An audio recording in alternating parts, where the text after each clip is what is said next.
I am afraid. I am afraid of getting older. I am currently 20, approximately 20 days away from my 21st birthday. On my last birthday, I spent the entire day around friends and family.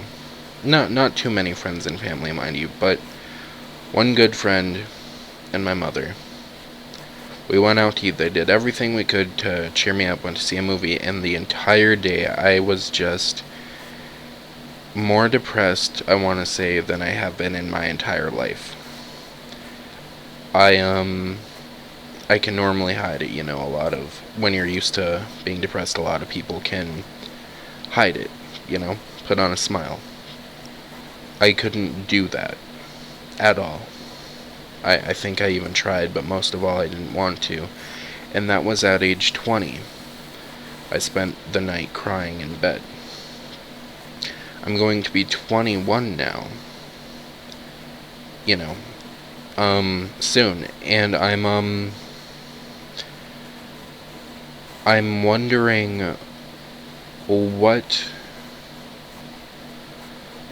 the future got in store for me? What's it gonna be like getting older? Is it all just gonna be downhill? 'Cause 21 seems to be the last significant birthday you ever hear about. As a kid and teenager, everybody's there to celebrate, presents, etc. And then you get to 18 and that's the big one. That's you're an adult now. You cross that imaginary line and you suddenly have all the knowledge and resources of an adult, so now you can do adult things like buy cigarettes, and 21 is the whole drinking and gambling.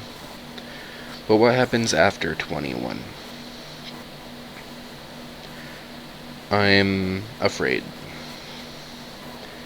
But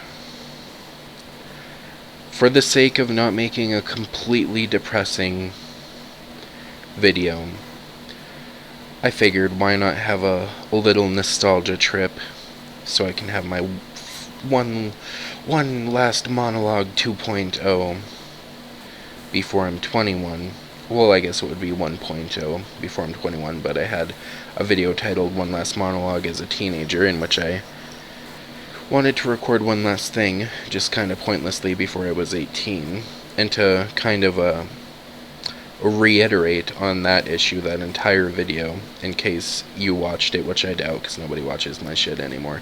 Not that anybody ever did. I was never super famous on this channel, but on other channels, no. But One Last Monologue as a Teenager is basically an entire video where I ramble around but never really truly say I believe that. I've never been one for trends. I've always been a stay true to yourself, hold your own beliefs, be an individual kind of person. And if I ever keep this video and that video as a reference, these two videos are proof that if I ever tell a younger kid, or anybody, my age, older, whatever, that I'm not, I don't agree with or I don't understand the latest trend, the latest fad, it's not because I'm old, and it's not because I'm unhip, it's not because I'm not jiggy with it. I am so very much jiggy with it. But I just believe faking an interest in something because it's popular is a very silly, shallow way to go about things. And that's all I really want to get across in that video. And in this video. So that if I'm ever having a discussion with somebody and they say, "Oh, you're just old," they can hear it from somebody who was less than 18 and is now currently only 20, telling you, no, fuck you, your sheep-ass mindset of just doing whatever's popular to fit in and fail at that is bullshit, and it needs to stop. Well, I guess it's unfair to say it needs to stop because, you do you. If you want to try desperately to fit in for your whole life, who am I to say that's the wrong way to do things? I mean, me, I feel like I could fit in a bit more because I'm currently in a depression, as I mentioned, from getting older.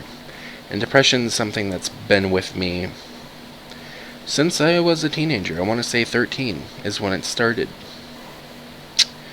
And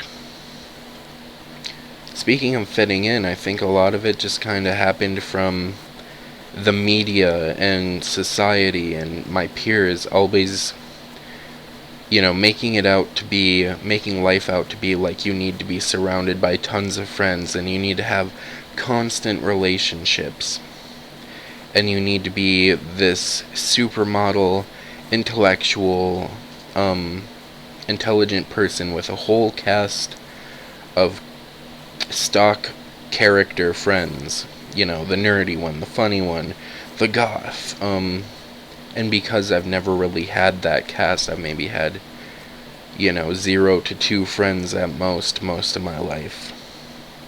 I've been sad. Even now, I have plenty of friends. I have a great best friend that's been my friend for how many years would it be? About 10 years. And he's still my best friend, but I think I take him for granted. I think I take a lot of my friends for granted. And that's why I'm depressed. So, I guess to finish off this ramble, I'll finish off this ramble on a positive note. And a bit of a logical one. Some food for thought, rather, as they say. I believe, at least with myself, I can't speak for everybody, but I believe that a lot of my depression comes from being ungrateful. Taking things for granted. And if I just stop and realize everything I have, rather than focusing on all the things I don't, I'll be a lot happier. And if you're depressed, I hope you do the same. Yay, I was able to be positive in a video for once. Woo! I used to be positive all the time. HIV positive. Oh! I'm glad I can still be immature because I feel like I'm just getting so old, but of course that's super untrue and disrespectful to those that are like 3 times my age, but everybody has the right to be sad. So, speaking of the opposite of sad, I hope you enjoyed my super exquisite logical ramble. Thank you. Oh, and by the way, I have asthma, even though I don't smoke, and I wanted to exhale, so I would have a recording of it, because it sounds so nasty. It's like I'm a 60-year-old smoker, even though I hate smoking. Here's what it sounds like when I exhale. Here it goes. Prepare. Warning, it is gross.